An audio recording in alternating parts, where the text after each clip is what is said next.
previous podcast episode, I started off a mini-series. And that mini-series was lies that we tell young people.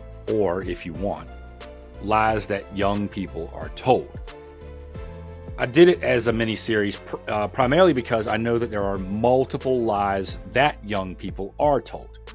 And so I'm not going to go over the first 5, but you can go and look up that podcast episode and you can find it, you can listen to it, and you can sit here and give me your comments, thoughts, processes, whatsoever. Also, going forward, if there's a lie that I don't mention, but you're listening and that either recognize the fact that some people are, continually telling it, or that you recognize that you were told it, I'm more than willing and interested to hear from you because I'd like to talk about it. I'd like to put it out there. In other words, I'd like to push it out and make sure that it gets out to as many people as possible. Change, if it's going to happen, it's got to start with, the man in the mirror kind of thing. And so if I don't know it, if I'm not talking about it, but it's an actual, something that people are talking about, let's have that conversation and get going.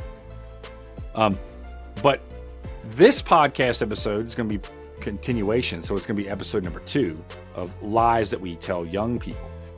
And I'm going to talk about 4 specific ones in this episode. Now, I've got some other ones, but I'm going to try to keep them, if you will, linked together.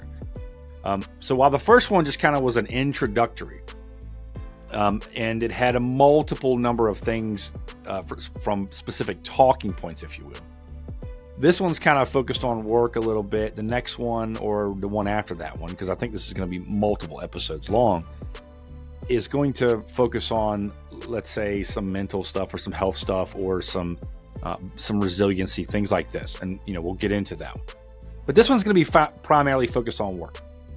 Now, before we get into it, I want to talk about the basic idea behind this.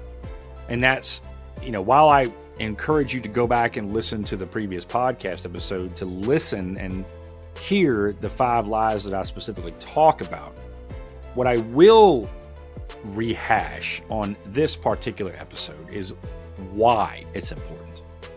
Because there are people who aren't going to go back and listen, but at least you'll get to hear it on this podcast episode as well. The reason why, multiple reasons actually, but let's go over, at least 1 or 2 of them, why it's so important to actually listen to this, think about it, and then turn around and make a change. When you tell a young person a lie, well-intentioned or not, and maybe you don't even know it's a lie. That certainly seems to be the case. I talk to people all day long, and they regurgitate. They take something in, garbage out is a statement that people make. And you're thinking about something that is a culturally adopted thing. You're taking it in, you're turning around, and then you just vomit it back out. And it's very troublesome to me. And so you may not be aware that you're telling the lie, or they may not be aware that they're receiving this lie, but long-term, real-world ramifications of that could very well be the fact that, I'm now set back a decade or more. The classic case is that you've got to go to college to get a good job. It's a lie, and it's one that multiple people have bought into, from adults all the way down. Well, if you buy into this and you go the full tilt, all the adults in your life are supposed to be speaking truth into it. You go to college, you get this, you're looking for this good job. Not only is it a lie, because the vast majority of individuals come out and don't pursue careers or cannot find even careers in their field of study. The reality is now you have to pay this debt back.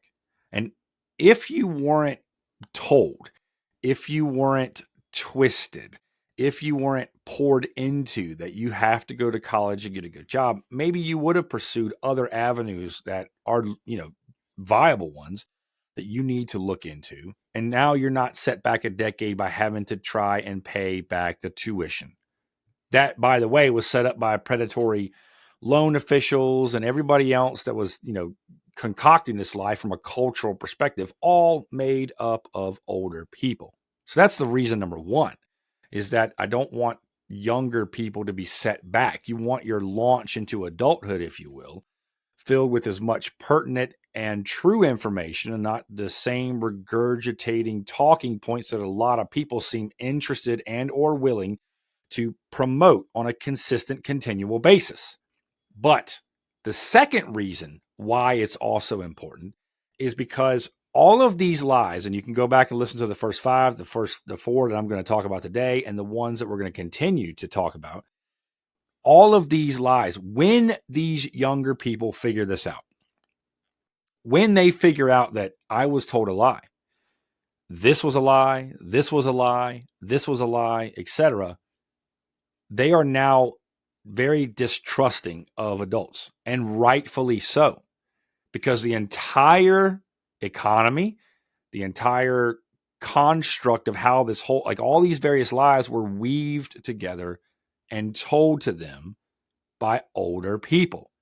So when you sit at, maybe you're well-intentioned and maybe you're not, but when you sit and try and tell them something, and maybe it actually is something that's very truthful and could help them out, they distrust you, because most of the adults, throughout their life have lied to them, have told them this or this or this or this or this, that this is what you got to do, this is what you should do, etc.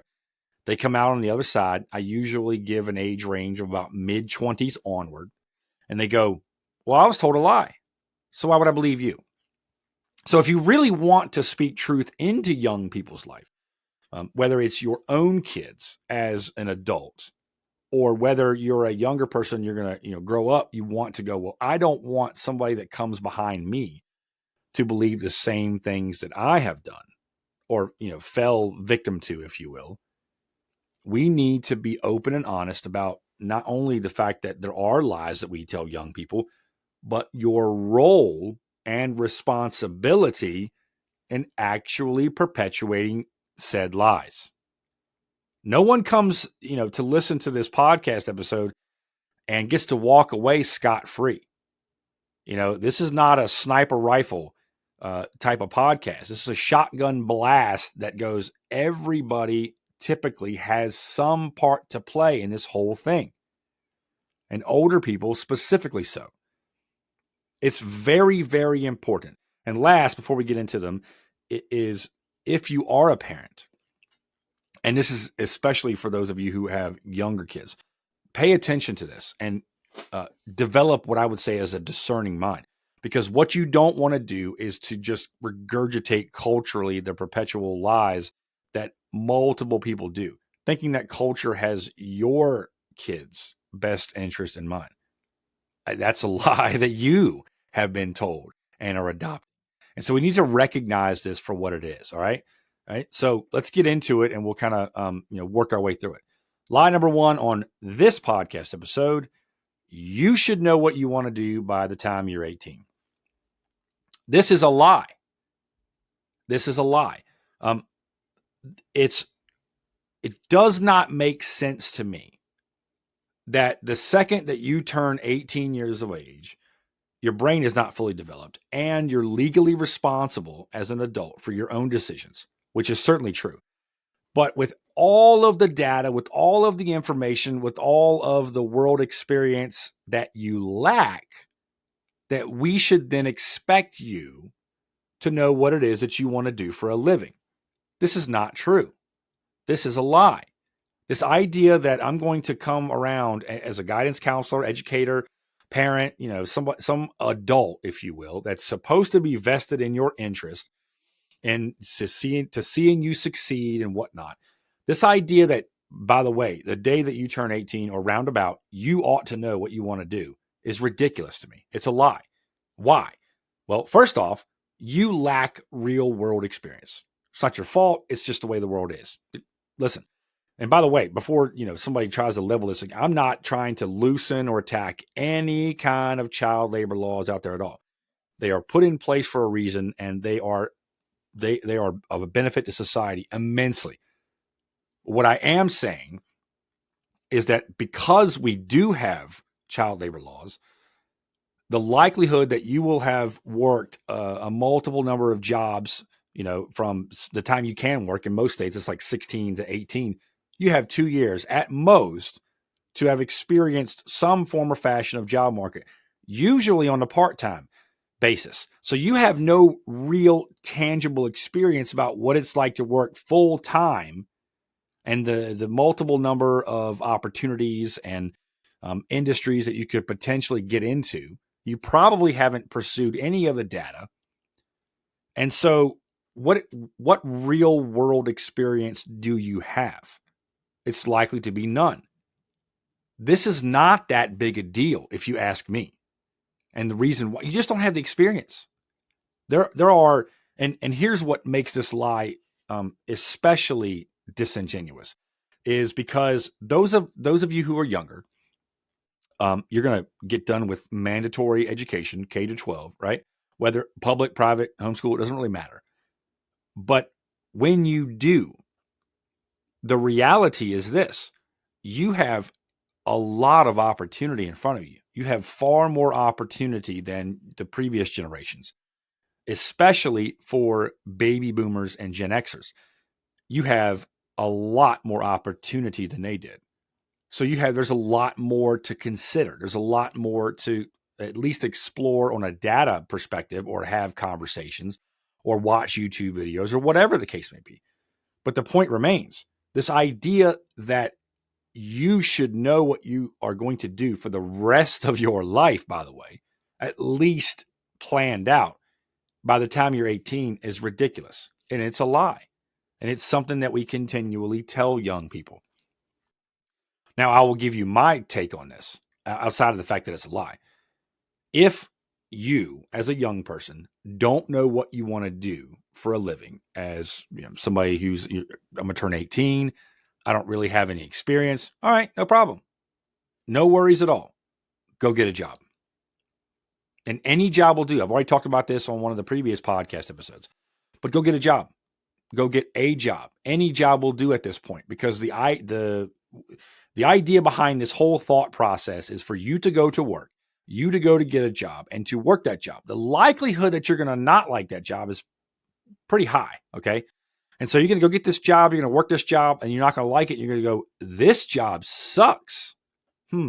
What do I want to do for a living? Because I need to do something. The whole idea about you going and getting a job is to gain some experience, and for you to be able to rule out some things and to rule in others, so that you can get some experience. But when you don't, and when older people are telling you you should know, and oh, by the way, based upon the answer that you give me, let's find a college program to stuff you in. This obsession with higher education, if you will, it needs to end. More to the point, if you were able to say, well, I would like to do this or this or this, these are the avenues that I would like to explore, I'd say, okay, fine, go get a job in that. Maybe be an intern, maybe try to find some type of job that will give you that experience to actually see if you do like doing this job. Because if you don't, the last thing that you really want to do is waste 4, 5, 6, however many years it might take to get you to that point, to then turn around and go, you know what, I don't really like this job. Now, how many years have you put into this without really exploring it? So this idea that you should know what you want to do by the age of 18 is absolutely, to me anyway, it's a ridiculous one. You lack the experience. And I understand that. It makes perfect sense to me. Now, the next trajectory, the stepping stones, if you will, to actually finding out your career are often covered up. So you can't find them, because well-intentioned adults decide to say, well, you should know, therefore you should have been exploring this or whatever. I'll leave you on your own to be able to explore the data. I won't help you out. I'll stuff you in a college program, etc. And then you're left, you're like up the creek without a paddle, if you will. Adults are supposed to navigate through things with you, help you navigate through them, and give you the best possible advice. And, by virtue of this podcast episode and this little mini series, they're not. We're telling you lies. And so I want to unfold that. Okay. So If you're getting close to 18, or if you're looking back and you're in your mid-20s and you're going, you know what? I didn't know what I want to do at 18 either. All right. Listen, it's not like the end of the world. This idea. What's better? Let me posit to you this way. What is better? The fact that you could reach the age of 18, 19, maybe even 20 and have not really figured out what you want to do because they're trying to find all this experience and dabble in a little something to find out something that's good, or you go the route that adults tell you. You should know what you want to do by 18.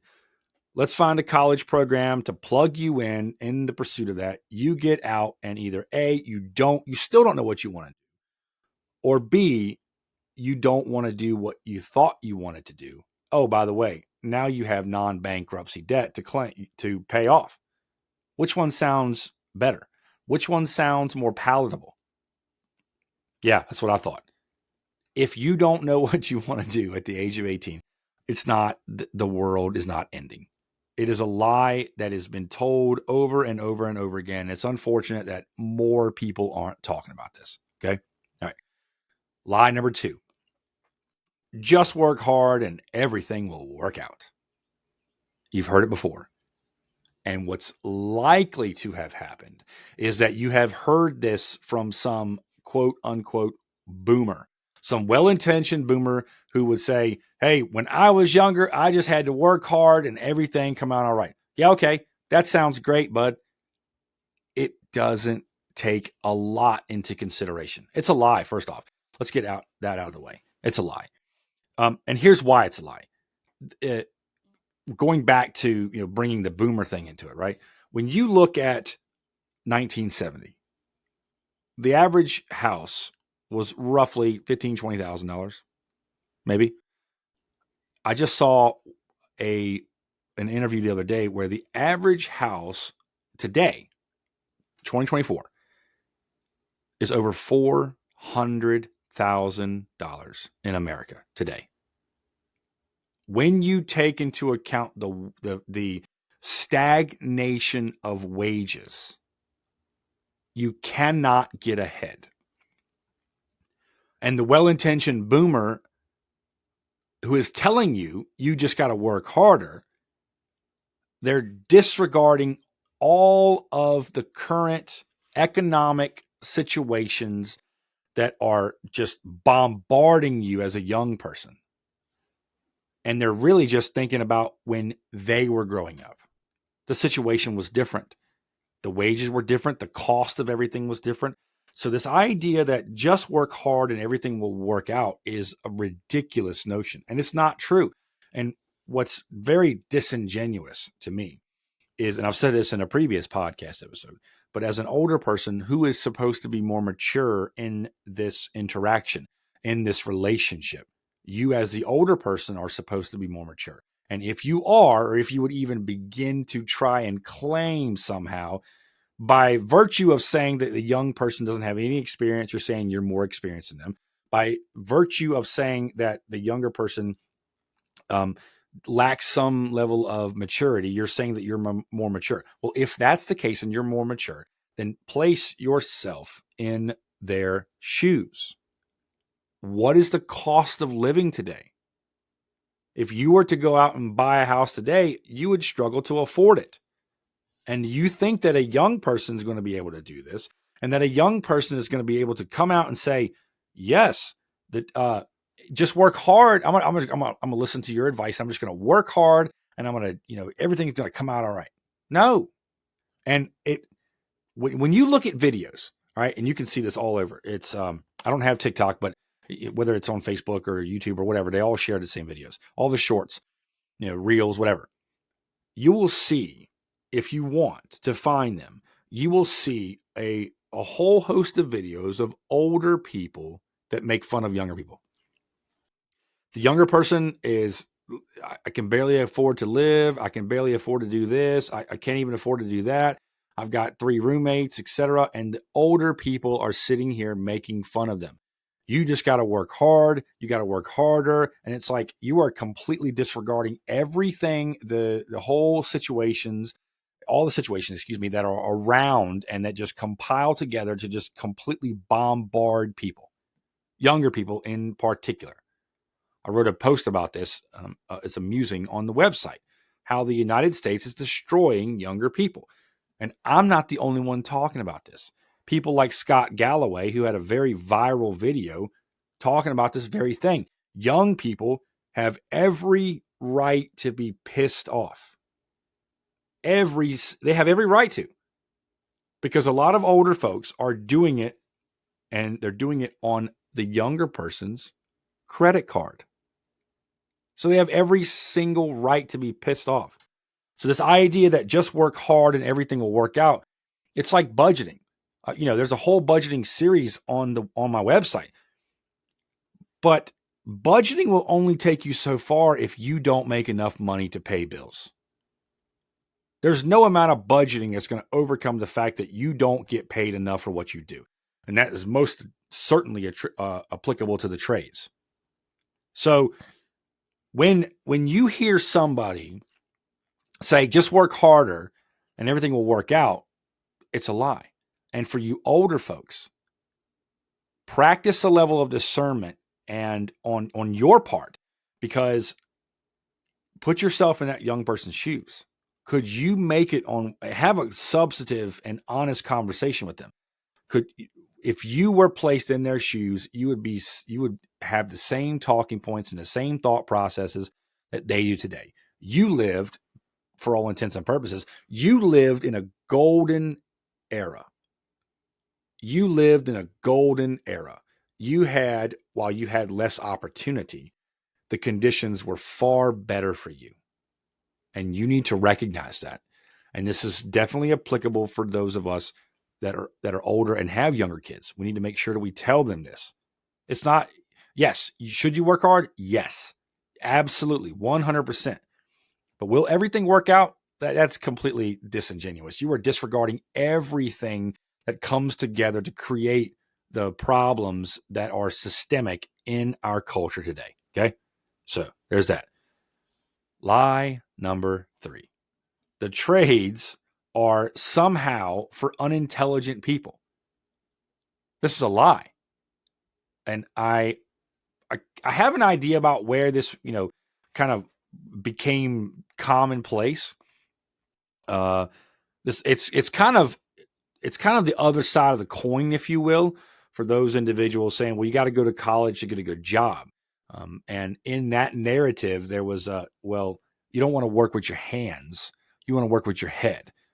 And I'm thinking, when you watch, when you hear this enough, when you watch people tell other people this, when you've heard this enough, when you hear it enough that you're just like, you know enough anecdotal and experiential evidence to know that this is not true.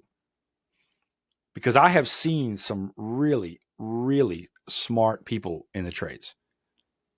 I've seen some people who they have looked at a problem and they have created what I would say is a pretty ingenious way to deal with this problem. I've seen some guys create some stuff. I'm like, wow, that's pretty, ingenious. Flip the coin around. I have seen individuals who are not in the trades dumb as a box of rocks. And I mean dumb. And some of the simplest things that you would think that somebody should be able to do, they can't do. So this idea that intelligence is scalable to whether you're in the office or whether you're in the field is ridiculous. And if you haven't met people, I ought to, do an interview series of individuals who have demonstrated some creativity and some ingenuity from the trades, because I've seen them come up with some stuff. If you're listening to this or you're watching this podcast, depending on how you consume your content, I cannot remember. It might have been a Facebook group post. I can't remember, but I would love to find this example again. There was a guy, and I think he was a foreman. He might have been a general foreman or a superintendent. And I'm pretty sure he was an iron worker. He had a post, and he said something to the effect of, he was looking at something that the engineer had asked him to do about doing something. And basically what he had come up with, he was talking to the engineer and he said, listen, your calculations haven't taken this or this into account. And the engineer, they got a bunch of overtime out of it, had to put a bunch of steel in there, but the engineer pulled him off to the side and he said, you just saved my stamp because you caught something that I didn't. And I think that's an example certainly worth elevating and promoting, because this idea that, okay, well, you went to college, you're an engineer now, you know everything. And I don't mean to pick on engineers, but it's in the same argument or thought process of, okay, well, the trades are for unintelligent people. I have seen people take to school engineers. And that example that I just gave, I would love to find that post or find that example on social media. If somebody knows where it's at, please let me know. But I have seen tradesmen and women do some pretty interesting and amazing things, come up with creative solutions to problems.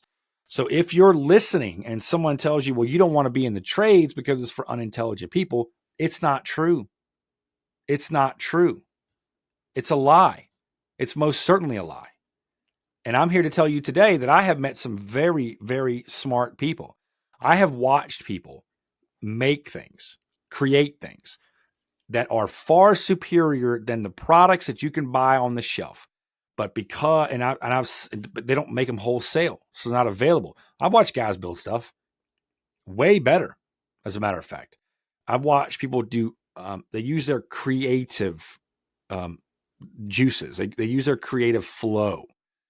They use the creative process to basically make and solve some of the most amazing things. It's not true. Okay? It's not true. It's a lie. All right? And on the heels of that one, lie number 4, the trades are not satisfying. I have seen people within the trades, and this is unfortunate, but I have seen people in the trades tell other people, you don't want to do this for a living. You want to do something else. And I'm thinking, are you crazy? The trades are very fulfilling. They say, well, it's not satisfying. You're gonna work, you don't want to be physical in nature or whatever. I have watched people, if you're not physical, listen, if you don't use your strength, you lose your strength. When you watch somebody who's older, okay, when you watch somebody that has been regularly lifting weights at the gym, and I've seen some 60 and 70-year-olds, and they are very active, and I'm not saying they don't punish their bodies on the job site. I'm just saying they stay physically active. If you don't use something, you lose it. And the same goes for the brain and the mind process and using it over and over again. So this idea that it's not satisfying, typically, at least from within the trades, stems from individuals who are not using and applying themselves in the trades. But when you are, you know what you find out? They're very satisfying. They're very satisfied with their job. As a matter of fact, the National Center for Educational Statistics did a study, and 87% of the people who were in the skilled trades and who sat here and said, hey, by the way, can you report to us and tell us, hey, what's your job satisfaction like? 87% said, I'm very satisfied. The trades have had one of the highest job satisfaction rates it's on a perpetual continuous basis. When you think about it, most of the people in the trades leave at the end of the day, and I can see where I've done something tangible. I can see where I've done something with my hands. I can see that I've made some progress. I've built something. The tactile nature of the human being in general has made something and can look back and say, it was good. I've made something today. I did something. I didn't feel like I was a mindless drone and not accomplish anything. That's what the trades can do. And so this idea that the trades are somehow unsatisfying is a lie. It's not true. It's not true at all. It's a lie that it's for unintelligent people, and it's a lie that the trades are not satisfying. When you think about all the times as young kids and you're playing, think about this. My kids to this day, play with Legos. I got relatively young kids for the most part. My kids will come and will create something and say, look at what I made. And this is true whether it has instructions to build something or whether they've made it completely off the top of their head with the box of Legos that they've got. You make something. You create something. And you know what that means? They are satisfied in what they're creating and what they're doing. And so this idea that the trades are somehow not satisfying is a lie. The trades routinely report having one of the highest satisfaction rates out of all of the professions that somebody could get into. So when it comes to the work that you're going to do, which is kind of how I've framed or oriented these various talking points in your life, just to recap, you don't know, you don't have to know everything by the time you're 18 years old. The idea that you have to is a lie. On the heels of that, you can work, and I want you to work hard, and you should work hard. But the idea that you just working harder is going to take care of every single problem you've got is not going to overcome an economic model that is, for the most part, seeks to exploit a lot of people. The idea that you're just going to work hard and everything's going to work out is a lie. And then when we're looking for active, gainful employment that's going to really help me out long term, the idea that the trades are for unintelligent people is a lie. It's not true. I've met some really smart, intelligent people, and conversely, I've met some real drones and some real tools in other professions. And the trades are not satisfying. That's a lie. Some of the most satisfied individuals are in the trades, and they are very satisfied with what they do. They may not be completely satisfied with how the job sites run or the pay they're getting or whatever the case may be, but the actual work itself, there's ways to tackle all the other issues. But the tangible work of doing what you're doing in the trades in and of itself is very rewarding. Okay, as we put a bow on this nice wrap present of lies that you're told, episode number 2, think about these things. Use your phones, your computers, your tablets. Look it up on YouTube. Go to the website, read. There's a lot of data out there. There's a lot of data out there that will help you navigate through when it comes to what you want to do for a living and how you can get there and how you can do your research and whatnot to find out what's the best and navigate through the overabundance of misinformation that's out there. So, having said that, thanks for listening to The Lies That Young People Are Told, episode number 2 here on The Wealthy Ironworker. And we'll see you on the next podcast episode.